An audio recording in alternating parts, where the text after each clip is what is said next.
If you want to send money from Wise to a Canadian bank account, this step-by-step tutorial will show you exactly how to do it.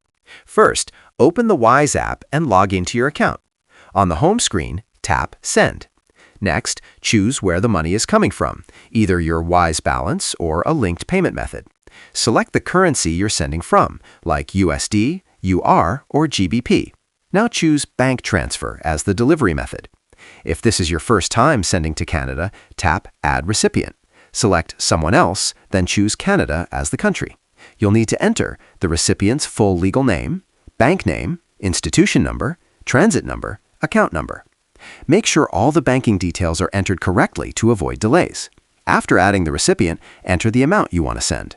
Wise will automatically show the transfer fee, the exchange rate if converting to CAD, and the exact amount the recipient will receive. Review everything carefully, then tap Confirm and Send. Complete the payment if required, and your transfer will be processed. Transfers to Canadian bank accounts typically arrive within a few hours to one business day, depending on the payment method. And that's how you transfer money from Wise to a Canadian bank account in 2026. If this tutorial helped you, like and subscribe for more simple step-by-step finance guides.